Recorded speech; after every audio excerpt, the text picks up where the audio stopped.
Halo teman-teman, karena belakangan ini aku suka banget main game ya, maka di kesempatan kali ini saya akan membahas alur cerita sebuah game yang franchise-nya sangat terkenal, God of War.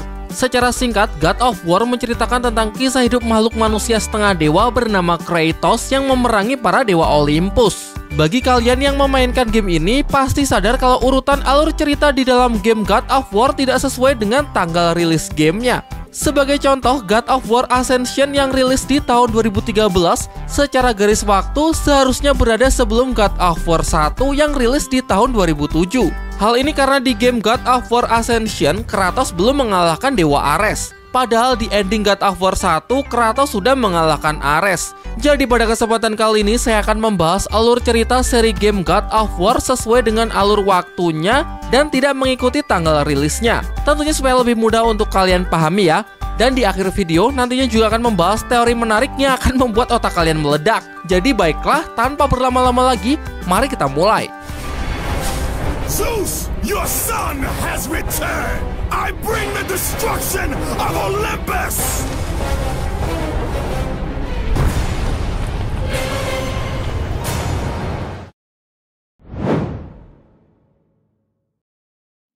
Zaman dahulu kala, jauh sebelum kejayaan zaman Titan dan para dewa Olympus, dunia benar-benar mengalami kekacauan. Entitas pertama yang mengawali semua ini disebut sebagai Primordial, sang pencipta bumi. Primordial juga mempunyai sifat serakah dan haus akan kekuasaan, saling bertempur untuk membuktikan siapa yang terkuat. Ada yang jatuh menjadi gunung, ada yang terhempas menjadi samudra, ada juga yang bagian dari tubuhnya terpukul kemudian melahirkan 3 entitas baru yang kemudian disebut sebagai The Furies. The Furies tidak terikat pada siapapun, dikenal sebagai para penjaga kehormatan, penegak hukuman, dan kutukan bagi para pengkhianat sumpah. Waktu pun terus berlalu, era pun silih berganti. Hingga pada suatu titik era Primordial telah berakhir dan digantikan oleh keturunan pertama mereka yaitu para Titan. Namun era para Titan pun juga pasti berakhir dan kekuasaannya jatuh kepada para keturunan mereka yang dikenal sebagai para dewa Olympus. Sepertinya memang sudah menjadi takdir ya bahwa kekuasaan sebelumnya selalu akan diambil alih oleh keturunannya. Para dewa Olympus yang dipimpin oleh Zeus melakukan kudeta terhadap para Titan dalam sebuah peperangan besar yang berlangsung selama 1 dekade. Para Titan yang kalah dipenjarakan, mereka dirantai dan sebagian ditugaskan untuk menopang keseimbangan dunia. Para Titan juga disumpah untuk tidak melawan lagi dan harus tunduk kepada para dewa Olympus. Jadi ketika ada Titan yang melanggar sumpah dan memberontak, maka The Furies lah yang akan turun tangan untuk menghukumnya. Ya memang karena tugas The Furies adalah menghukum para pelanggar sumpah. Masuk ke dalam era kejayaan para dewa Olympus, Zeus sang dewa tertinggi kemudian mempunyai anak yang bernama Ares, yang diberi gelar sebagai dewa perang. Diam-diam Ares mendekati salah satu The Furies yang bernama Alexo untuk mengajaknya bersama-sama menggulingkan kekuasaan dewa Olympus. Namun mereka sadar bahwa kekuasaan Zeus terlalu kuat sehingga kekuatan mereka berdua saja tidak akan cukup dan sudah pasti akan kalah. Jadi keduanya sepakat untuk menikah, berharap nantinya bisa melahirkan anak yang sangat kuat untuk membantunya mengalahkan Zeus dan antek-anteknya. Namun sayangnya tidak sesuai rencana. Anak mereka yang bernama Orcos terlahir dengan fisik yang sangat lemah. Mustahil Orcos bisa membantu mereka mengambil alih Olympus. Jadi Orcos pun hanya ditugaskan untuk menjadi pemegang sumpah, mengurungkan niat mereka berdua untuk melakukan kudeta. Tiba pada suatu hari, Zeus mendengar sebuah ramalan mengenai kematiannya. Di masa depan ia akan dibunuh oleh anaknya sendiri. Anak tersebut mempunyai ciri-ciri mempunyai tanda lahir di wajahnya. Demi untuk mencegah ramalan, Zeus memerintahkan 2 anaknya yaitu Ares dan Athena untuk mencari anak dalam ramalan. Sekedar informasi bahwa Zeus adalah dewa yang suka bergonta-ganti pasangan ya, baik dengan sesama dewa maupun dengan manusia biasa. Saking banyaknya ia sendiri sampai lupa siapa saja wanita yang pernah ia tiduri dan tidak menghitung berapa banyak anak yang ia miliki. Singkat cerita, setelah cukup lama mencari di dunia manusia, Ares bersama Athena berhasil menemukan seorang anak bernama Deimos, anak hasil hubungan antara Zeus dengan seorang manusia. Terlihat bahwa Deimos mempunyai tanda lahir seperti yang digambarkan dalam ramalan, sehingga Ares langsung membawanya secara paksa. Namun tiba-tiba ia diserang oleh seorang anak lain yang ternyata adalah kakaknya Deimos yang bernama Kratos. Ares dengan keras memukul Kratos tepat mengenai wajahnya. Ia juga sempat ingin membunuh Kratos, namun Athena datang untuk mencegahnya. Berbeda dengan saudaranya yang sangat kasar, Athena ini memang cenderung lebih lemah lembut dan baik hati. Menurutnya tugas mereka di sini sudah selesai. Anak dalam ramalan sudah didapatkan sehingga tidak perlu ada pertumpahan darah lagi. Ares pun menurut dan kemudian pergi untuk menyerahkan Deimos kepada dewa kematian yang bernama Thanatos, demi memastikan bahwa Deimos akan tetap di sini sehingga Zeus bisa terhindar dari ramalan kematiannya. Sementara itu di sisi lain, setelah kepergian Deimos, Kratos benar-benar merasa terpuruk karena sebagai kakak ia telah gagal dalam melindungi adiknya sendiri. Namun ia berusaha bangkit. Ia menutupi bekas luka pukulan Ares dengan tato yang mirip dengan tanda lahir milik Deimos, sebagai pengingat bahwa ia tidak akan pernah gagal lagi. Bertahun-tahun telah berlalu, kini Kratos sudah bukan lagi bocah, melainkan telah menjelma menjadi seorang panglima perang yang memimpin pasukan bernama Sparta. Bersama pasukannya, Kratos menaklukkan banyak wilayah hingga namanya terkenal di mana-mana, bahkan sampai terdengar di telinga para dewa Olympus. Sukses di karir, Kratos pun juga mempunyai kisah asmaranya. Ia menikah dengan seorang wanita bernama Lysandra, dan lahirlah seorang putri bernama Calliope. Namun kebahagiaannya terusik saat ia tahu bahwa anaknya mengidam penyakit kulit langka yang sangat sulit untuk disembuhkan. Sudah menjadi tradisi Sparta bahwa jika ada anak yang terlahir lemah, cacat atau penyakitan, maka akan dibuang ke jurang dan dibiarkan mati begitu saja. Tak ingin hal itu terjadi, Kratos pun berusaha keras untuk mencari obat demi kesembuhan putrinya tersebut. Sang tabib memintanya untuk mencari sebuah obat bernama Ambrosia. Ambrosia adalah obat legendaris yang sering diyakini dapat memberikan kehidupan abadi kepada siapapun yang memakannya. Kratos pun berusaha keras untuk menemukannya. Pencarian ini membawanya untuk bertemu seorang pria bernama Alrik. Alrik adalah panglima perang pasukan barbarian. Diketahui bahwa ia juga sedang mencari Ambrosia untuk menyembuhkan ayahnya yang sedang sakit. Pertempuran pun tak terhindarkan. Pasukan Sparta yang dipimpin oleh Kratos melawan pasukan barbarian yang dipimpin oleh Alrik. Pihak Kratos berhasil memenangkan pertempuran. Alrik pulang dengan tangan kosong, sementara Kratos pulang dengan membawa Ambrosia. Sesampainya di kota Sparta, ia langsung memberikan obat tersebut kepada putrinya. Dan sesuai apa yang dikatakan si tabib, berkat obat Ambrosia, putrinya pun berhasil disembuhkan. Bertahun-tahun telah berlalu semenjak kejadian hari itu. Kratos sebagai panglima tertinggi di Spartan pun menjadi semakin kuat dan mendapatkan julukan sebagai Ghost of Sparta. Hingga suatu ketika takdir mempertemukannya kembali dengan Alrik. Namun kini Alrik telah menjadi raja barbarian, menggantikan sang ayah yang telah mati akibat dulu gagal mendapatkan obat Ambrosia. Dalam kejadian ini, Alrik pun menyimpan dendam terhadap Kratos dan menganggapnya sebagai penyebab dari kematian ayahnya. Terjadilah pertarungan kedua antara pihak Sparta melawan pihak barbarian. Namun dalam perang kali ini pihak Sparta mengalami kekalahan akibat kalah jumlah. Bahkan Kratos pun hampir mati di tangan Alrik. Sebelum Alrik sempat membunuhnya, Kratos memanggil nama sang dewa perang yaitu Ares untuk memberinya pertolongan. Sebagai gantinya, Kratos bersumpah bahwa ia bersedia menyerahkan sisa hidupnya untuk menjadi pelayan Ares. Ares! Destroy my enemies, and my life is yours.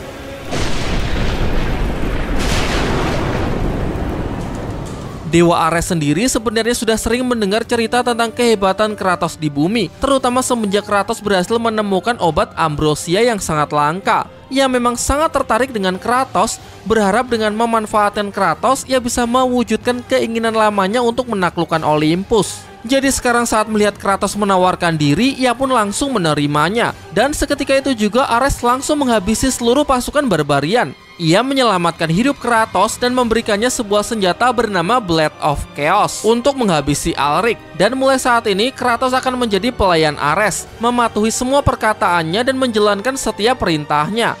Blade of Chaos memberikan kekuatan yang luar biasa kepada Kratos, namun di saat yang bersamaan juga menjadikannya semakin kejam dan membuatnya perlahan kehilangan sifat kemanusiaannya, menaklukkan berbagai wilayah dengan brutal serta banyak membunuh orang-orang tidak bersalah. Pada suatu ketika, Ares cemburu kepada Athena yang semakin banyak disembah oleh manusia, sehingga ia memerintahkan Kratos untuk menyerang suatu perkampungan yang penduduknya merupakan penyembah dari dewa Athena. Tanpa pikir panjang, Kratos segera melaksanakan tugas dari Ares. Ia mendatangi perkampungan yang dimaksud dan dengan barbar ia mulai menghancurkan dan membunuh siapa saja yang ia temui. Salah seorang penduduk menghampiri Kratos. Wanita tua tersebut meminta Kratos agar tidak mendekati sebuah kuil yang ada di sana karena ada kekuatan gelap yang menyelimuti kuil. Namun Kratos sama sekali tidak menghiraukan peringatannya. Ia tetap memasuki kuil dan menghabisi semua orang dengan brutal. Namun siapa sangka tanpa ia ketahui ternyata di dalam kuil ada anak dan juga istrinya sendiri, sehingga keduanya pun juga menjadi korban dari kebrutalannya. Kini secara tidak sengaja Kratos telah membunuh anak dan istrinya dengan tangannya sendiri. Ia pun sangat menyesalkan kejadian ini, dan yang lebih menyedihkan lagi, ternyata ini semua adalah rencana Ares. Ares ingin Kratos bisa sepenuhnya menghilangkan sisi kemanusiaannya dan meninggalkan kehidupannya sebagai manusia. Maka dengan begitu Kratos bisa sepenuhnya menjadi prajurit dan terus melayaninya. Akibat perbuatan keji yang sudah dilakukan oleh Kratos, si wanita tua mengutuknya dengan menempelkan bekas abu istri dan anaknya yang sudah terbakar ke tubuh Kratos, sebagai tanda bahwa Kratos telah mengalami kegagalan untuk kedua kalinya. Semenjak kejadian itu, Kratos pun hidup dengan penuh penyesalan, dan bukannya semakin patuh, ia malah memutuskan untuk menyudahi sumpah darahnya kepada Ares. The Furies pun datang sebagai konsekuensi atas pelanggaran Kratos, menjatuhinya hukuman untuk menjalani ilusi tiada akhir. Kratos merasa sangat tersiksa dengan hukuman tersebut, di mana hukuman tersebut benar-benar telah merusak pikirannya. Hingga pada suatu ketika, Orkos, putra dari Ares dan salah satu Furies, mendatanginya. Orkos mengambil kalung milik mendiang istri Kratos, kemudian memberikannya kepada Kratos dan mengatakan bahwa benda-benda tersebut berguna untuk membebaskan Kratos dari hukuman ilusi tiada akhir. Dan jika Kratos ingin sepenuhnya terbebas dari sumpahnya kepada Ares, Orkos memintanya untuk pergi menemui seorang wanita peramal di wilayah pegunungan Delphi.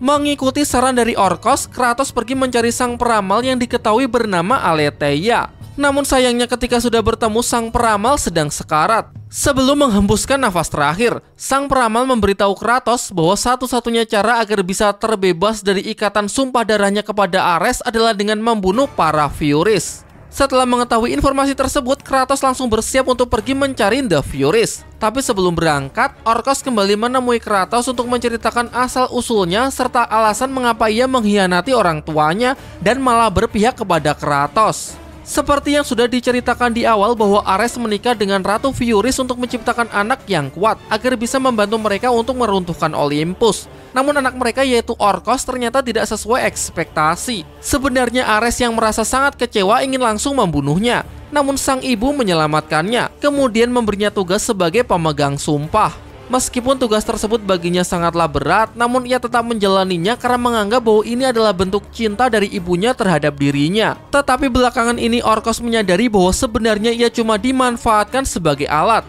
Ia pun melihat hal ini juga dialami oleh Kratos yang juga cuma dimanfaatkan oleh Ares untuk membantunya dalam meruntuhkan Olympus. Orkos tidak ingin Ares menjadi semakin kuat dan terus berbuat seenaknya. Maka dari itu ia memutuskan untuk membantu Kratos agar terbebas dari belenggu Ares. Singkat cerita, Kratos sudah tiba di lokasi para Furies. Namun karena tidak berhati-hati, Kratos pun tertangkap, kemudian dirantai dan disiksa habis-habisan. Hingga pada suatu ketika, salah satu The Furies mendatangi Kratos yang sedang dirantai tidak berdaya. Ia menyiksa Kratos dan secara tidak sengaja, ia malah menghancurkan rantai yang digunakan untuk menjerat leher Kratos. Kratos pun tidak menyia-nyiakan kesempatan ini. Ia berhasil bebas berkat kecerobohan salah satu Furies. Furies mencoba melarikan diri, namun pada akhirnya Kratos telah berhasil membunuh ketiga Furies. Tugas telah selesai. Kratos pulang dengan tubuh yang penuh dengan luka. Disinilah ia bertemu kembali dengan Orkos untuk merayakan kemenangannya. Namun ternyata meskipun Kratos telah menghabisi The Furies, sumpah Kratos kepada Ares masih belum hilang. Karena sesaat sebelum Kratos membunuh Furies, The Furies telah memindahkan sumpah tersebut ke tubuhnya Orkos. Jadi sekarang satu-satunya cara agar Kratos bisa menghilangkan sumpahnya adalah dengan membunuh Orkos. Orkos meminta Kratos untuk jangan ragu membunuhnya, karena kalau tidak ayahnya yaitu Ares akan semakin menguasai Kratos dan yang lebih buruknya lagi, ia akan terus hidup di dalam siksaan abadi. Dengan terpaksa, Kratos pun menuruti permintaan Orkos untuk membunuhnya dan mati secara terhormat. Seketika itu juga sumpah Kratos kepada Ares telah sepenuhnya terhapus. Namun bayang-bayang mengenai dosa-dosanya di masa lalu akan tetap terus menghantuinya. Melakukan banyak pembantaian, membunuh anak dan istrinya, serta ribuan nyawa tidak berdosa. Kratos kemudian membakar rumahnya sendiri, berharap masa lalu buruknya juga akan terbakar menjadi abu. Ia kemudian mendedikasikan hidupnya untuk melayani para dewa Olympus, melaksanakan banyak tugas peperangan dan pertarungan dengan iming-iming akan terbebas dari dosa-dosanya di masa lalu.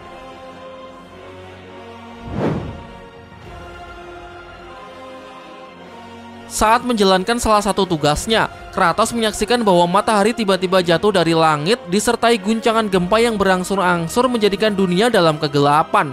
Sisa cahaya yang remang-remang di cakrawala adalah satu-satunya petunjuk baginya untuk segera menuju ke sana.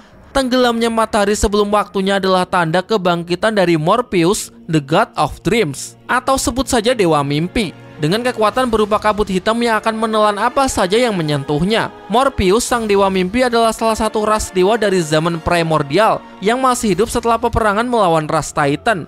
Meski dia tidak menunjukkan dirinya secara langsung, tetapi kekuatan satu dewa primordial cukup untuk memporak-porandakan dunia dan seisinya dengan syarat tidak adanya keseimbangan dunia. Inilah kenapa para dewa Olympus tidak membunuh para Titan, karena mereka masih membutuhkan para Titan untuk menopang keseimbangan dunia agar mencegah bangkitnya kekuatan dewa primordial yang tersisa. Kratos mengikuti sisa cahaya matahari dan sampailah ia di Temple of Helios. Kratos bertemu dengan patung Athena yang mengatakan kepadanya bahwa dewa matahari telah hilang dan dewa mimpi telah menggunakan kesempatan ini untuk menguasai Yunani dengan membuat para dewa jatuh tertidur lelap. Di dalam kuil kemudian Kratos bertemu dengan adik dewa matahari yang bernama Eos. Ia memberitahu bahwa salah satu Titan yang bernama Atlas telah kabur dari penjara dan menculik dewa matahari untuk dibawa ke dunia bawah. Akibat dari matahari yang hilang, dunia menjadi gelap sehingga dewa mimpi bisa dengan leluasa menggunakan sihirnya untuk menidurkan para dewa Olympus. Akibat pengaruh sihir dari dewa mimpi, seluruh dewa Olympus yang seharusnya bertugas menjaga bumi kini tertidur. Sehingga para Titan yang sebelumnya dipenjara kini menjadi bebas dan berusaha untuk menghancurkan penopang keseimbangan dunia.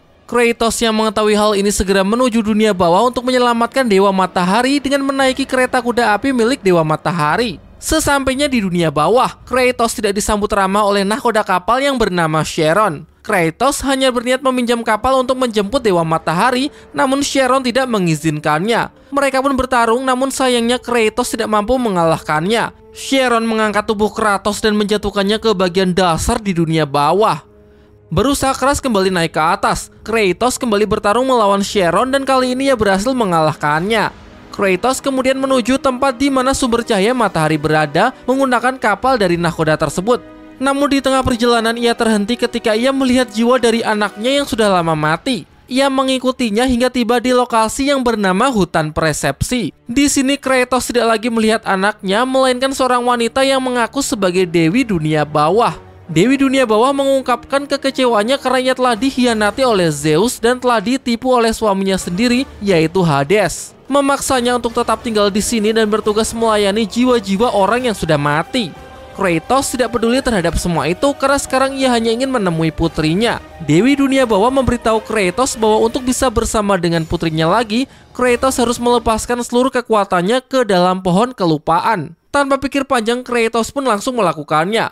Dan benar saja, setelah melakukan itu, terbukalah gerbang menuju tempat jiwa putrinya berada. Di sebuah padang rumput, Kratos melepaskan kerinduannya kepada sang putri tercinta. Tak lama setelah itu, Dewi Alam Bawah kemudian kembali datang menemuinya. Ia menjelaskan bahwa ia sudah bosan hidup sendirian di dunia bawah. Ialah yang sudah melepaskan Atlas, Titan yang menculik Dewa Matahari. Atlas akan menyerap kekuatan Dewa Matahari dan menggunakannya untuk menghancurkan pilar yang menopang dunia. Setelah pilar runtuh, maka semua jiwa akan jatuh ke dunia bawah, bahkan termasuk para Dewa Olympus yang sudah mengkhianatinya.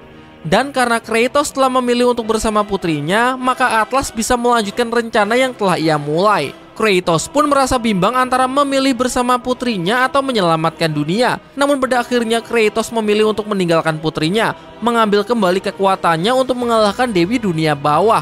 Meskipun Dewi Dunia Bawah telah dibantu oleh Atlas, namun mereka tetap tidak bisa menghentikan Kratos. Kratos merantai Atlas tepat di bawah bumi dan berhasil membunuh Dewi Dunia Bawah. Namun setelah kematiannya, tubuh sang Dewi meledak dan mengakibatkan pilar yang menopang bumi ikut hancur. Untungnya masih ada Atlas yang sempat dirantai menopang bumi sehingga bumi tidak jadi runtuh.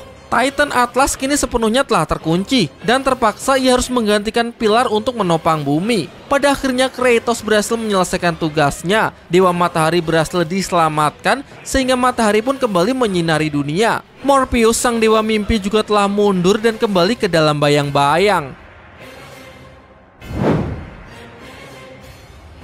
Ares sang dewa perang melakukan serangan besar-besaran ke kota Athena karena merasa cemburu terhadap saudarinya tersebut yang selalu dipuja oleh para manusia. Athena kemudian meminta bantuan kepada Kratos untuk menyelamatkan kotanya. Kratos pun bersedia membantu karena kebetulan ia ingin membalaskan dendamnya kepada Ares, dewa yang telah menjerumuskannya ke dalam kegelapan. Kratos segera berangkat menuju kota Athena untuk membereskan semua kekacauan di sana. Namun ia sadar bahwa saat ini ia masih belum cukup kuat untuk bisa melawan Ares secara langsung karena bagaimanapun juga Ares adalah dewa. Maka dari itu, Dewi Athena memerintahkan Kratos untuk mencari sebuah benda magis bernama kotak Pandora. Dikatakan bahwa kotak Pandora bisa memberikan kekuatan dewa kepada siapapun yang membukanya. Kotak Pandora berada di sebuah kuil yang sedang dibawa oleh salah satu Titan yang bernama Kronos, ayah dari Zeus. Jadi dahulu setelah kekalahan para Titan di tangan para dewa Olympus, mereka semua dijadikan tahanan termasuk Kronos, ayahnya Zeus sendiri. Setelah bersusah payah, akhirnya Kratos sudah semakin dekat dengan kuil tempat kotak Pandora disimpan. Namun sebelum melanjutkan perjalanan, ia sempat bertemu dengan seorang kakek tukang gali kubur. Kakek mengatakan bahwa ia harus terus melanjutkan tugasnya karena pasti akan banyak korban yang mati. Ia meminta Kratos agar tidak mengganggunya dan lakukan saja tugas mereka masing-masing. Ia nanti pasti akan datang membantu jika waktunya sudah tiba. Kratos pun pergi untuk melanjutkan tugasnya dalam menemukan kotak Pandora. Ia menyelamatkan seorang wanita peramal yang sempat melihat ingatan masa lalu Kratos yang kejam dan penuh dengan pertumpahan darah. Sang peramal kemudian menunjukkan jalan ke tempat Titan yang bernama Kronos. Berada di wilayah gurun pasir yang sangat luas karena memang Kronos telah dihukum oleh Zeus, yaitu anaknya sendiri, untuk mengitari gurun pasir untuk selamanya. Singkat cerita, Kratos telah memasuki kuil dan berhasil menemukan kotak Pandora. Namun sebelum sempat membukanya, Ares menyadari tujuan Kratos. Dan dari jarak yang sangat jauh di kota Athena, Ares melemparkan sebuah pecahan pilar ke arah Kratos dan berhasil membunuhnya. Kotak Pandora gagal dibuka dan Kratos pun mati. Ia memasuki dunia bawah, tempat jiwa-jiwa orang mati berkumpul. Dan disinilah ia mendapatkan bantuan dari kakek tukang gali kubur yang sebelumnya pernah ia temui. Tukang gali kubur menurunkan sebuah tali yang kemudian bisa Kratos panjat untuk naik kembali ke atas. Kratos kini kembali hidup. Namun ia penasaran siapakah sebenarnya si kakek tukang gali kubur ini. Kakek gali kubur tidak menyebutkan identitasnya secara spesifik. Namun sebelum menghilang, ia mengatakan bahwa Athena bukan satu-satunya dewa yang mengawasi Kratos. Jadi sekedar informasi supaya kalian bisa tidur nyenyak. Si kakek tukang gali kubur ini sebenarnya adalah jelmaan dewa Zeus. Sama seperti dewa-dewa lain, Zeus juga sangat tertarik dengan orang-orang kuat seperti Kratos. Kembali ke cerita, Kratos yang sudah hidup segera pergi mencari kotak Pandora. Kratos akhirnya bertemu dengan Ares yang kini sedang membawa kotak Pandora. Dan di saat Ares lengah, Kratos berhasil merebut kembali kotak Pandora. Ia kemudian membuka kotak tersebut dan berhasil mendapatkan kekuatan dewa. Tubuhnya membesar menjadi raksasa, dan tanpa membuang banyak waktu, ia langsung menantang Ares untuk bertarung melawannya. Meskipun Ares sempat menjebak Kratos ke dalam dunia ilusi, namun pada akhirnya Kratoslah yang keluar sebagai pemenang. Ia membunuh Ares untuk membalaskan dendamnya. Tubuh Ares meledak, dan dengan ini kota Athena pun berhasil diselamatkan.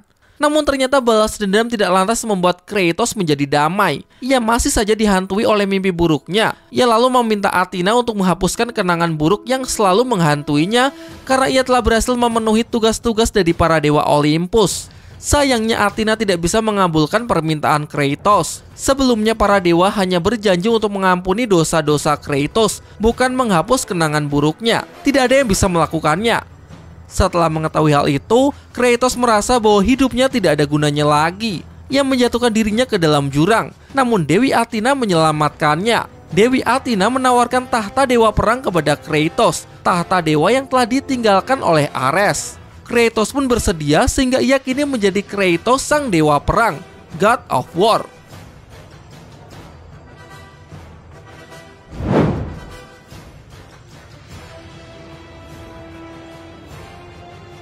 Beberapa waktu telah berlalu, ternyata posisi dewa perang di Olympus tidak lantas membuat Kratos merasa puas. Kenangan buruk dari masa lalu masih terus menghantuinya. Ia juga mendapatkan mimpi buruk yang memperlihatkan ibu dan adiknya. Untuk mencari jawaban dari mimpi tersebut, ia berangkat menuju kota Atlantis, wilayah dari dewa laut yang bernama Poseidon. Kratos menerobos Atlantis dan mengalahkan para penjaga di sana, hingga akhirnya ia bertemu dengan ibunya yang bernama Callisto, terbaring lemas tidak berdaya. Suaminya yang tidak lain adalah ayahnya Kratos memenjarakannya dan melarangnya untuk meninggalkan kota Atlantis. Kratos penasaran sebenarnya siapakah sosok ayahnya, karena dari kecil ia tidak pernah diberitahu. Ibu Kratos pun berkata jujur dengan menyebut nama Zeus, kata terlarang yang seharusnya tidak ia ucapkan. Zeus telah mengutuk istrinya sendiri untuk mengubahnya menjadi monster mengerikan jika sampai berani menyebutkan namanya. Kratos berhasil mengalahkan ibunya, dan sebelum mati, ibunya berterima kasih kepada Kratos karena telah melepaskan kutukan ini pada dirinya. Ia juga mengungkapkan bahwa Deimos, yaitu adiknya Kratos, ternyata masih hidup hingga saat ini, dan kini sedang ditahan oleh dewa kematian yang bernama Thanatos. Di Atlantis sebenarnya terdapat gerbang yang langsung terhubung ke tempatnya dewa kematian tersebut. Tetapi untuk bisa masuk, ia membutuhkan kunci yang bernama Skull of Keres yang berada di Kuil Ares di kota Sparta. Sebelum meninggalkan kota Atlantis, Kratos bertemu dengan salah satu Titan bernama Terra. Titan yang dipenjara oleh para dewa Olympus di gunung api Metana. Dari Titan ini Kratos mendapatkan kekuatan yang akan berguna untuk mengalahkan musuh yang menghalangi jalannya. Namun hal ini mengakibatkan tenggelamnya kota Atlantis. Singkat cerita, Kratos tiba di kota Sparta dan di sini ia bertemu dengan Erinus, anak dari dewa kematian yang ternyata memang sedang mencarinya. Dalam sebuah pertarungan, Kratos berhasil membunuh Erinus. Mengetahui anaknya yang telah terbunuh, jelas membuat dewa kematian sangat murka dan menaruh dendam kepada Kratos. Kratos tiba di Kuil Ares dan berhasil mendapatkan kunci Skull of Keres. Ia pun segera kembali ke kota Atlantis untuk memasuki gerbang menuju wilayah dewa kematian. Sesampainya di kota Atlantis, Kratos bertemu dengan patung Athena yang membujuknya agar segera kembali pulang. Athena memperingatkan Kratos bahwa apa yang dilakukan Kratos ini akan membuat para dewa Olympus marah. Apa yang terjadi kepada Deimos adalah takdir yang memang harus dilakukan, tidak ada yang bisa menyelamatkannya. Namun Kratos sama sekali tidak menghiraukannya. Ia justru menyalahkan Athena karena dulu saat Ares membawa adiknya, Athena hanya diam saja dan tidak menolongnya. Setelah puas debat dengan Athena, Kratos melanjutkan perjalanannya untuk memasuki gerbang dewa kematian. Akhirnya Kratos berhasil bertemu kembali dengan Deimos dan membebaskan adiknya tersebut dari rantai yang mengikatnya. Namun di sini Deimos malah marah kepada Kratos karena Kratos tidak menyelamatkannya lebih awal. Ia marah dan mengatakan bahwa ia tidak akan memaafkan kakaknya tersebut. Bukannya terima kasih, Deimos malah menantang Kratos untuk bertarung melawannya. Dalam pertarungan tersebut, Kratos terluka parah. Namun sebelum Deimos sempat menghabisinya, ia ditangkap oleh dewa kematian.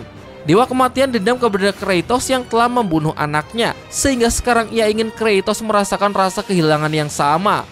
Kratos mencoba bangkit, mengumpulkan semua kekuatannya dan melompat ke jurang untuk menyelamatkan Deimos. Kratos pun berhasil menyelamatkan Deimos sekali lagi. Deimos akhirnya bersedia memaafkan Kratos dan keduanya pun menjadi rekan, kemudian bekerja sama untuk mengalahkan Thanatos sang dewa kematian. Sayangnya Deimos tewas dalam pertarungan tersebut. Hal ini pun sontak membuat Kratos sangat murka. Seorang diri ia berhasil membunuh dewa kematian untuk membalaskan kematian adiknya tersebut. Kratos membawa jenazah adiknya untuk dimakamkan. Ia bertemu dengan si kakek tukang gali kubur yang membantunya untuk mengubur jasad Deimos bersama dengan jasad ibunya. Setelah berduka, Athena datang menemui Kratos untuk meminta maaf karena selama ini ia banyak menyembunyikan rahasia. Ia juga mengatakan bahwa saat ini Kratos sudah siap untuk bisa menjadi dewa yang sesungguhnya. Namun Kratos menepis tangan Athena dan mengatakan bahwa ia sudah muak menjadi bagian dari para dewa yang sangat munafik. Ia kemudian pergi meninggalkan Athena dan berjanji bahwa ia pasti akan membuat para dewa untuk membayar semua ini.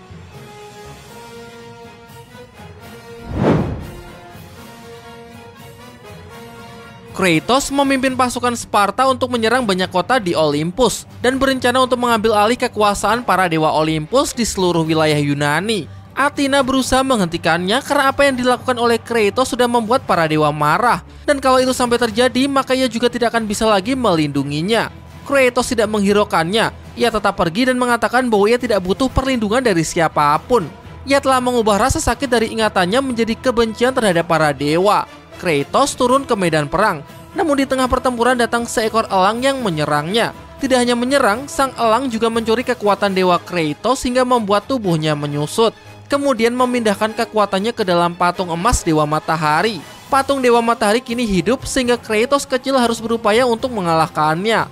Sebuah pedang dewa tiba-tiba jatuh dari langit bernama Blade of Olympus. Kratos kemudian memasukkan seluruh kekuatan dewanya agar bisa menggunakan pedang tersebut. Alhasil ia berhasil mengalahkan patung Dewa Matahari. Namun efeknya, tubuh fisik Kratos sangat rentan terhadap serangan. Disinilah letak kecerobohannya. Tangan patung yang jatuh mengenai tubuhnya hingga membuat Kratos terluka parah. Kratos yang sudah sekarat kemudian berjalan sempoyongan untuk meraih kekuatan Blade of Olympus. Namun di tengah upayanya datanglah elang yang sebelumnya mencuri kekuatan Kratos yang ternyata adalah jelmaan dari Zeus. Zeus mengambil pedang tersebut lalu menggunakannya untuk menyerang Kratos. Ia jugalah yang telah mengirimkan pedang ini semata-mata untuk menguji kekuatan Kratos. Dan hasil dari ujian ini menunjukkan bahwa Kratos adalah orang yang sangat berbahaya dan menjadi ancaman bagi para dewa Olympus. Kalau ia tidak bisa memanfaatkan Kratos, akan lebih baik jika ia membunuhnya saja. Kratos pun mati bersama dengan pasukan Spartanya. Jasad Kratos kemudian diambil oleh Dewa Kematian untuk disiksa di neraka. Melalui alam bawah sadarnya, Titan bernama Gaia mencoba berkomunikasi dengan Kratos. Gaia adalah Titan tertua dan bisa dikatakan sebagai ibunya bumi. Ia mempunyai dendam terhadap para dewa Olympus yang telah menghancurkan era Titan. Ia melihat Kratos sebagai satu-satunya orang yang bisa membalaskan dendamnya kepada Zeus sehingga ia tidak ingin Kratos mati. Lalu ia juga menceritakan kisah masa lalu Zeus. Diceritakan bahwa dahulu pada zaman kejayaan Titan, ada Titan yang bernama Kronos. Kronos mendengar sebuah ramalan yang mengatakan bahwa salah satu anaknya akan menjadi penyebab dari kematiannya. Ramalan ini membuat Kronos ketakutan sehingga ia memutuskan untuk memakan setiap anak-anaknya. Istri Kronos yang bernama Rhea tidak tega melihat satu persatu anaknya mati. Jadi sebelum Kronos datang untuk memakan anaknya, ia memerintahkan seekor elang untuk membawa pergi bayinya. Bayi Zeus digantikan oleh sebuah batu, sementara Zeus yang asli dibawa ke sebuah pulau dan dirawat hingga tumbuh dewasa. Terungkap bahwa ternyata pulau tersebut adalah tubuh Gaia. Ia tidak begitu percaya dengan ramalan sehingga ia memutuskan untuk menyelamatkan Zeus serta membesarkannya. Namun Zeus yang mengetahui kekejaman ayahnya tumbuh menjadi pribadi yang penuh dengan dendam dan kebencian terhadap para Titan. Bersama dengan saudara-saudaranya, Zeus melakukan pemberontakan untuk mengakhiri era Titan. Gaia menyesal telah menyelamatkan Zeus, maka dari itu ia menyembuhkan Kratos dengan harapan bahwa Kratos bisa membalaskan dendamnya. Ia juga menyuruh Kratos untuk menemui 3 entitas yang disebut sebagai Sister of Fate. Mereka adalah para penjaga takdir. Mereka menenun benang takdir dari setiap manusia, dewa maupun Titan. Jika Kratos berhasil mengalahkan mereka, maka Kratos akan mempunyai kesempatan untuk mengubah takdir kekalahannya terhadap Zeus. Gaia juga memberikan kuda Pegasus sebagai kendaraan Kratos untuk mencapai sebuah pulau yang disebut sebagai Island of Creation. Pulau yang menjadi awal dari segala kehidupan, dan di sanalah Kratos bisa mendapatkan informasi mengenai lokasi dari para penjaga takdir. Menariknya di pulau tersebut, Kratos bertemu kembali dengan sosok Alrik, Raja Barbarian yang merupakan musuh lama Kratos. Alrik ternyata juga berhasil keluar dari dunia bawah dan telah hidup kembali. Setelah mengalahkan Alrik, Kratos juga bertemu dengan manusia bersayap bernama Ikarus. Keduanya sempat terlibat pertarungan singkat, hingga terjatuh ke jurang dan Kratos berhasil mencuri sayapnya untuk bertahan hidup. Saat jatuh ke dalam bumi, Kratos bertemu kembali dengan Atlas, Titan yang pernah ia rantai untuk menjadi penopang bumi. Di sini Kratos meminta bantuan Atlas agar mendorongnya kembali naik ke permukaan, namun Atlas yang masih menyimpan dendam tidak mau membantu dan justru ingin menggencet tubuh Kratos dalam genggamannya. Kratos pun berusaha meyakinkan Atlas agar membantunya, dan sebagai imbalannya ia akan pergi membunuh Zeus. Ia tahu bahwa para Titan sangat membenci Zeus karena sudah menghancurkan era kejayaan Titan. Atlas pun sepakat untuk mendorong Kratos ke atas karena dendamnya terhadap Zeus lebih besar daripada dendamnya kepada Kratos. Atlas juga memberikan Kratos kendaraan berupa burung Phoenix untuk menuju kuil takdir, singgasana dari para penjaga takdir. Tiba di sana ia langsung disambut oleh salah satu penjaga takdir yang bernama Atropos. Setelah mengalahkannya, ia lanjut menuju lokasi penjaga takdir kedua yang bernama Lachesis. Setelah mengalahkannya, ia pergi menemui penjaga takdir terakhir bernama Clotho. Singkat cerita, setelah ketiga penjaga takdir berhasil dikalahkan, Kratos menarik benang takdir untuk memutar waktu. Kembali ke waktu ketika Kratos yang sudah tidak berdaya harus melawan Zeus yang membawa Blade of Olympus. Kratos memasuki timeline ini, menyelamatkan dirinya sendiri dan kembali bertarung melawan Zeus. Ia berhasil mengalahkan Zeus yang masih kebingungan mengenai apa yang sebenarnya terjadi. Namun ketika Kratos hendak membunuh Zeus dengan Blade of Olympus, tiba-tiba Dewi Athena datang untuk mencegahnya. Kratos sudah benar-benar muak dengan para dewa. Ia mengabaikan permintaan Athena dan tetap melanjutkan niatnya untuk membunuh Zeus. Akan tetapi Athena justru memasang badan untuk melindungi Zeus dengan tubuhnya sehingga ia tertusuk oleh Blade of Olympus. Zeus kemudian memanfaatkan kesempatan ini untuk melarikan diri. Sedangkan Kratos terdiam karena ia menyayangkan pengorbanan Athena. Ia tidak mengerti mengapa Athena sampai rela mengorbankan hidupnya demi melindungi dewa jahat seperti Zeus. Athena beralasan bahwa ia tidak ingin tradisi anak yang membunuh ayahnya terus terulang sehingga ia hanya ingin memutus rantai pertumpahan darah tersebut. Namun Kratos dengan tegas menjawab bahwa ia tidak pernah mempunyai ayah. Setelah kematian Athena, Kratos ingin melanjutkan tugasnya untuk membunuh Zeus dan mengakhiri era para dewa. Namun saat ini Zeus pasti sudah memperkuat diri dengan meminta bantuan kepada para dewa Olympus yang lain. Kecil kemungkinan Kratos bisa menang. Maka dari itu ia segera kembali menuju kuil takdir, menarik benang takdir untuk sekali lagi membawanya jauh ke masa lalu, tepatnya ke zaman peperangan antara para Titan melawan para dewa Olympus. Gaia ternyata langsung mengenali Kratos, jadi tanpa menjelaskan panjang lebar lagi, Kratos langsung mengajak Gaia bersama para Titan lainnya untuk menuju ke zamannya, zaman di mana Zeus sedang sangat lemah. Dan benar saja, di Olympus, Zeus yang terluka terlihat sedang mengumpulkan saudara-saudaranya untuk bersatu mengalahkan Kratos. Di luar gemuruh dari kehadiran ancaman untuk para dewa sudah sangat terasa. Kratos datang sebagai anak yang menawarkan kematian kepada ayahnya. Bersama ratusan Titan lainnya, ia berupaya naik untuk meruntuhkan kejayaan Olympus.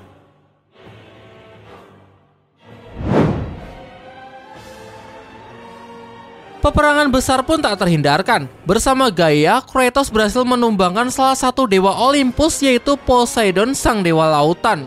Kematiannya membuat samudra kacau, air meluap ke seluruh dataran Yunani. Setelah mengalahkan Poseidon, Kratos dan Gaia berhasil mencapai puncak Olympus, mempertemukannya kembali dengan Zeus. Zeus yang murka menyerang mereka dengan sambaran petirnya, sehingga menyebabkan Kratos dan Gaia terpental. Kratos yang hampir jatuh berpegangan di tubuh Gaia, namun Gaia justru mengusir Kratos dan mengatakan bahwa ini adalah pertempuran antara Titan melawan dewa Olympus.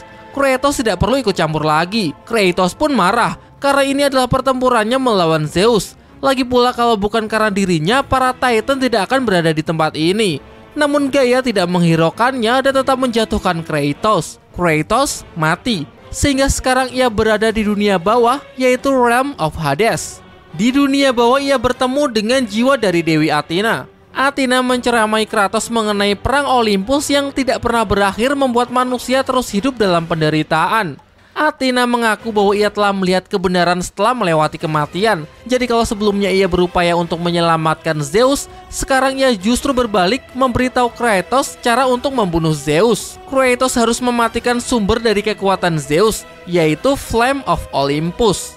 Athena kemudian juga membekali Kratos dengan senjata baru yaitu Blade of Exile. Senjata ini akan sangat berguna untuk membantu Kratos dalam perjalanannya menemukan Flame of Olympus.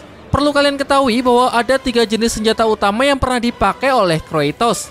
Pertama ada Blade of Chaos, pemberian dari Ares. Namun saat menduduki tahta sebagai God of War, Kratos menanggalkan senjata tersebut karena kenangan buruknya. Kemudian beralih ke senjata pemberian Athena yaitu Blade of Athena.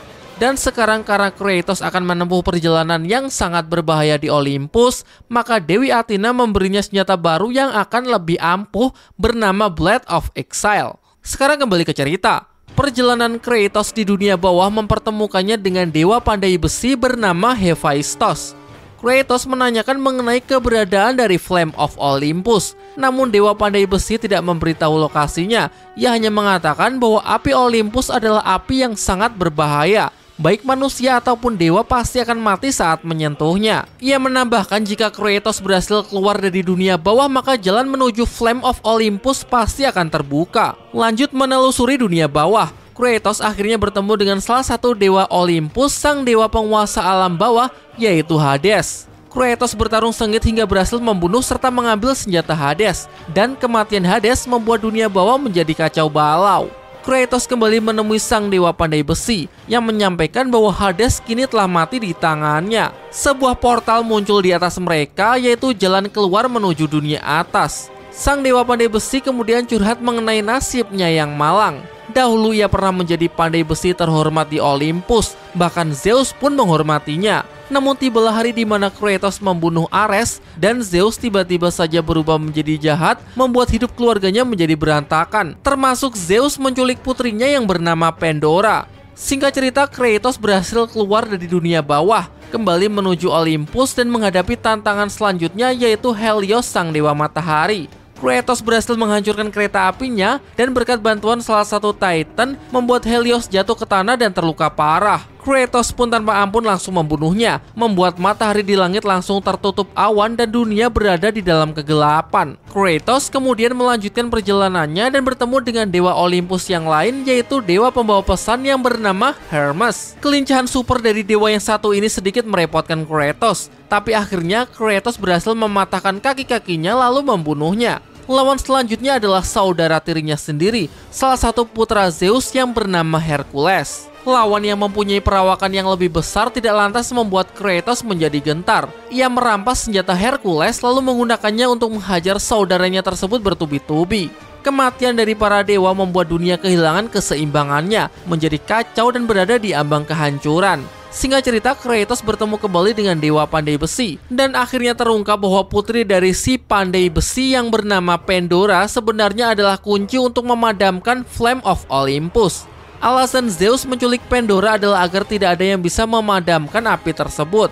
Namun sebelum Kratos pergi mencari Pandora, si dewa pandai besi meminta Kratos untuk mencari benda bernama batu Omphalos. Ia beralasan bahwa batu tersebut nantinya akan ia gunakan dalam membuat senjata terkuat untuk Kratos. Kratos pun menurut. Ia pergi mencari batu Omphalos yang ternyata berada di dalam perut Titan yang bernama Kronos. Ya, ia adalah ayahnya Zeus. Kratos mati-matian untuk bisa mendapatkannya. Ia bahkan sampai membelah perut Kronos. Ia lalu kembalikan tempatnya dewa pandai besi, namun ternyata ini hanyalah kebohongan dari si dewa pandai besi. Ia sengaja mengulur waktu dan mengirim Kratos ke tempat-tempat berbahaya agar Kratos tidak menemukan putrinya. Ia kemudian menyerang Kratos, tetapi pada akhirnya Kratos berhasil membunuhnya. Kratos pun melanjutkan perjalanannya untuk mencari Pandora. Singkat cerita, Kratos akhirnya berhasil menemukan Pandora di sebuah labirin. Keduanya berusaha keluar dari labirin, bersama-sama mulai tercipta kedekatan emosional di antara mereka. Pandora sedikit mengingatkan Kratos dengan sosok putrinya yang sudah lama meninggal.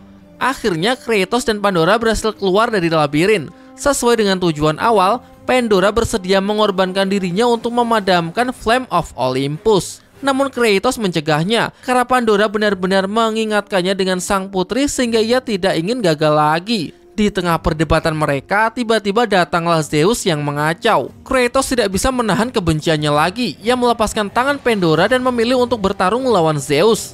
Namun ini memberikan kesempatan bagi Pandora untuk mengorbankan dirinya. Kratos sebenarnya sempat menangkap Pandora, namun karena terus mendapatkan provokasi dari Zeus, ia pun merelakannya.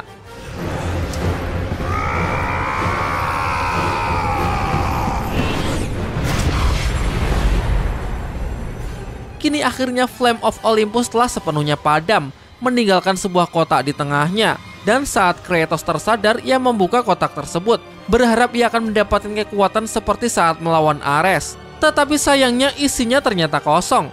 Zeus kemudian mengejek Kratos yang selalu hidup dalam kegagalan, seberapapun banyak pengorbanan dan sekeras apapun usaha yang dilakukan. Tetap saja pada akhirnya akan gagal lagi dan gagal lagi. Kratos kemudian melanjutkan pertarungannya melawan Zeus. Gaia tiba-tiba datang merusuh, berniat ingin membunuh mereka berdua sekaligus. Namun keduanya malah terlempar masuk ke dalam tubuh Gaia. Singkat cerita, Kratos berhasil mengalahkan Zeus. Ia menusukkan Blade of Olympus ke jantung Zeus sekaligus mengenai jantung Gaia, mengakibatkan Zeus dan Gaia mati bersamaan. Kratos yang sempat pingsan akhirnya tersadar saat melihat bumi benar-benar telah hancur berantakan. Karena para dewa Olympus yang mengatur semuanya kini telah mati. Begitu pula dengan para Titan yang menopang keseimbangan dunia. Namun tiba-tiba ia dikejutkan dengan jiwa Zeus yang menyerangnya, menyeret Kratos ke dalam ilusi kegelapan. Beruntung jiwa Pandora datang untuk membimbingnya dan berhasil mematahkan ilusi Zeus. Kratos lalu menyerangnya dan memaksa jiwa Zeus untuk kembali ke dalam jasadnya, menghajarnya bertubi-tubi, dan untuk yang terakhir kalinya ia benar-benar telah membunuh sang Raja Dewa tersebut. Setelah pertempuran usai, Kratos meratapi dunia yang sudah benar-benar kacau. Jiwa Dewi Athena datang menghampirinya untuk memberikan ucapan selamat. Ia kemudian meminta Kratos untuk mengembalikan kekuatan kotak Pandora kepada dirinya. Ia lalu menceritakan bahwa dahulu selama perang antara bangsa Titan melawan Dewa Olympus, lahirlah kebencian dan kejahatan yang kemudian menjelma menjadi kekuatan gelap. Setelah memenangkan perang, Zeus mengumpulkan kemudian menyegel seluruh kekuatan gelap tersebut ke dalam kotak Pandora. Athena khawatir jika suatu saat ada orang yang membuka kotak tersebut, sehingga di saat yang bersamaan ia juga memasukkan kekuatan lain yang bernama kekuatan harapan ke dalam kotak Pandora. Saat Kratos membuka kotak Pandora untuk pertama kalinya, yaitu ketika melawan Ares, kekuatan harapan masuk ke dalam diri Kratos, sementara kekuatan gelap masuk ke dalam Olympus dan menginfeksi seluruh dewa Olympus. Hal inilah yang mengakibatkan para dewa semakin jahat dan haus akan kekuasaan. Sebelumnya dengan kekuatan harapan, Kratos telah berhasil menghabisi seluruh dewa Olympus. Maka dari itu sekarang Athena meminta Kratos untuk segera mengembalikan kekuatan harapan kepada dirinya. Namun Kratos menolak. Ia mengatakan bahwa dunia sudah benar-benar hancur dan tidak mungkin bisa untuk diperbaiki lagi. Kratos justru menusukkan Blade of Olympus tepat ke dadanya sendiri, membuat kekuatannya meledak dan lepas dari tubuhnya. Athena sangat menyayangkan keputusan gegabah yang dilakukan oleh Kratos. Ia menyesal karena sudah percaya bahwa Kratos adalah wujud dari kekuatan harapan. Athena kemudian mencabut Blade of Olympus dari jasad Kratos, lalu langsung pergi meninggalkan Kratos begitu saja. Namun beberapa saat setelahnya, scene menunjukkan bahwa jasad Kratos sudah tidak ada. Terlihat juga jejak darah yang menuju ke arah laut, membuka jalan untuk kelanjutan game God of War dari mitologi Yunani menuju mitologi Nordik. Nah, itu dia seluruh alur cerita di game God of War, khususnya di mitologi Yunani. Dan sekarang tibalah kita di pembahasan yang paling menarik, di mana kita akan membahas teori dan spekulasi. Kita nggak usah bahas endingnya ya, karena kalau kalian pencinta game God of War pasti sudah tahu kemana tujuan Kratos selanjutnya. Kita akan bahas itu di lain waktu, karena sekarang kita akan fokus membahas God of War mitologi Yunani. Game ini kelihatannya mengambil cerita yang sangat mendasar mengenai pertarungan antara kekuatan jahat dan kekuatan baik.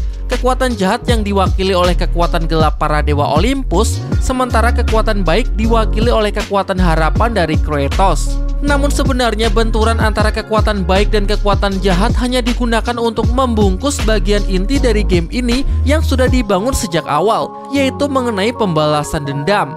Faktanya seluruh cerita di game God of War sebelum God of War 3, eksistensi dari kekuatan gelap dan kekuatan harapan tidak pernah dibahas secara jelas. Cerita lebih berfokus pada pembalasan dendam. Dendam Zeus kepada Kronos, dendam Gaia kepada Zeus, dendam Kratos kepada Ares, dendam Orcos kepada The Furies, dan masih banyak lagi. Namun selain pembalasan dendam, game ini juga erat kaitannya dengan penebusan dosa. Selain Kratos yang berusaha menebus dosanya di masa lalu, sebenarnya Zeus dan para dewa Olympus lainnya pun juga melakukan ini. Setelah era Titan berhasil dijatuhkan, para dewa mulai mendedikasikan dirinya untuk bersama-sama membangun dan mengatur bumi. Ada dewa yang bertugas menjaga lautan, ada yang bertugas sebagai cahaya, sampai ada yang bertugas untuk mengurusi jiwa-jiwa manusia yang telah mati. Meskipun kekuasaan mereka juga jauh dari kata keadilan dan hanya ingin berkuasa, at least mereka dewa Olympus mau mengambil tanggung jawab tersebut. Para dewa Olympus sebenarnya tidak sepenuhnya jahat, seperti yang dijelaskan oleh Dewi Athena. Diceritakan bahwa saat peperangan besar antara Titan dan dewa Olympus, lahirlah banyak kekuatan jahat. Setelah perang berakhir, Zeus meminta dewa pandai besi untuk membuatkannya wadah yang bisa menampung kekuatan jahat tersebut agar tidak mencemari siapapun. Dewa pandai besi kemudian membuat kotak Pandora. Namun karena kekuatan jahat yang terlalu kuat sehingga dibutuhkan kunci yang super kuat juga agar tidak ada siapapun yang bisa membukanya. Ia kemudian mengambil sebagian kekuatan dari Flame of Olympus, mengubahnya dalam wujud seorang gadis yang ia beri nama Pandora. Namun sang dewa pandai besi justru memperlakukan Pandora dan menyayanginya seperti putrinya sendiri. Jadi saat Zeus datang untuk meminta kotak Pandora, sang dewa pandai besi menyembunyikan putrinya dan membiarkan Zeus mengambil kotak Pandora tanpa kunci. Di momen ini Dewi Athena khawatir jika kotak Pandora dibuka oleh orang jahat. Jadi untuk mengantisipasinya, diam-diam ia memasukkan kekuatan yang disebut kekuatan harapan ke dalam kotak Pandora. Meskipun tanpa kunci, kotak Pandora aman selama berabad-abad, hingga datanglah Kratos yang berhasil menemukan dan membukanya. Kekuatan harapan masuk ke dalam diri Kratos, sedangkan kekuatan gelap memasuki Olympus dan mencemari para dewa. Akibatnya para dewa Olympus pun menjadi semakin jahat. Setelah kotak Pandora bisa dengan begitu mudahnya dibuka, Zeus pun mengetahui bahwa si dewa pandai besi telah menipunya. Zeus menghukum si dewa pandai besi dan mengambil putrinya yaitu Pandora.